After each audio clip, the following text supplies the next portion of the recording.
If you want to serve fast, serve like a caveman. Cavemen could serve super fast, they just didn't know it yet.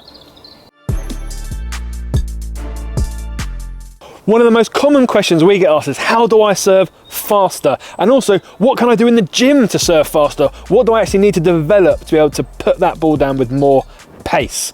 We have created this video to explain to you, using primal pattern movements, what sections of the serve there are and how you can develop those different movement patterns to ensure you're developing the fastest serve possible.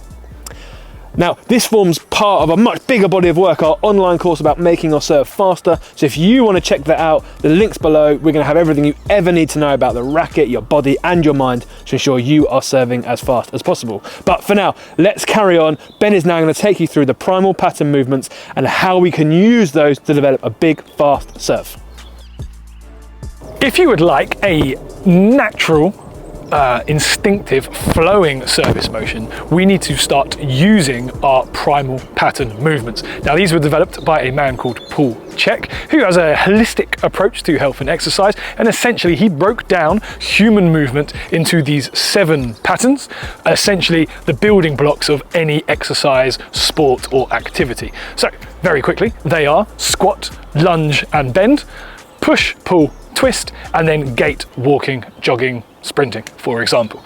So essentially, if you are ever in the gym or you're trying to figure out and learn these movements, you are going to use them to help your sport. So if we are trying to serve, we need to make sure that we are training our squat, our twist, and our push patterns.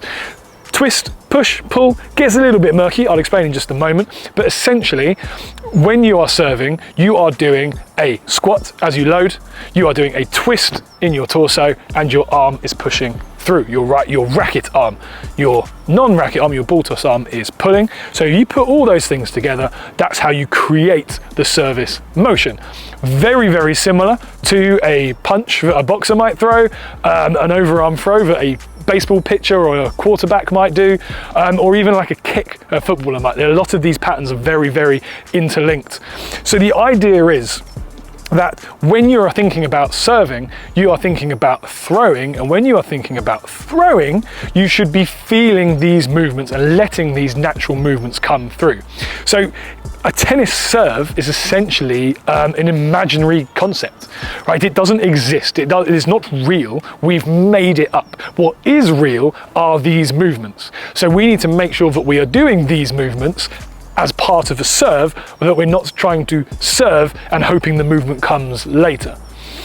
So, you're about to serve, you're standing on the baseline, and you need to go through these patterns. Well, our legs, as I'm sure you're aware, need to do some driving, and they are going to drive by either lunging or squatting. So a lunge is going to put you in a little bit of spot of bother because you're not allowed to move your front foot when you're serving. So we are going to squat down. We are creating force by dropping down. Because we are twisting into our ball toss, that is creating a twist in our torso. And then as our arm comes back to start, when it comes through, our right arm, for right-handed players, will be pushing through the serve. So your service motion should be a squat, a twist and a push, and essentially we are trying to coordinate them, calibrate those 3 patterns to work smoothly and efficiently and naturally together, and that is the aim. That is a perfect natural tennis serve.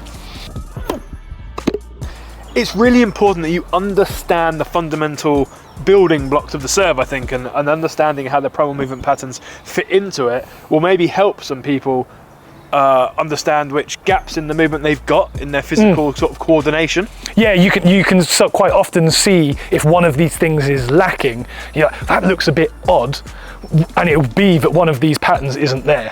One of the movements isn't happening. Quite often it's the twist. You get a lot of players who serve just using their arm. Or could just be their legs aren't doing anything either. So it's something to look out for sure. On the plethora of YouTube videos that are available, you will find specific exercises and videos on these movement patterns. If you search up Paul Chek's primal movement patterns, and especially squat, and twist, you'll find exercises in there that you can do that will help build those patterns, which you will then naturally integrate into your serve and thus have a faster serve. And we have succeeded in making your serve faster by using your body more effectively. Yes, the key thing is to just make sure that you're not breaking it down any smaller than these chunks. We don't want to go down into teeny little details because essentially you're not built to move like that. So if you keep it broad, keep it big, keep it basic, because humans really are fairly basic creatures. So there you have it, understanding these primal pattern movements to unlock the beast within you and the serve quality. What? I think No, I was gazing at the enthusiasm. You can use these primal pattern movements to unlock the power within you to make sure you are booming down serves like nobody's business. And if your business is bigger serves, well, we've got an online course for you, don't we? How to serve faster, harder, and more business-like. Just check in the description below. You will have a link to the course there. But other than that, just do your usual liking, sharing, and subscribing, and you'll never miss a thing from PH Tennis.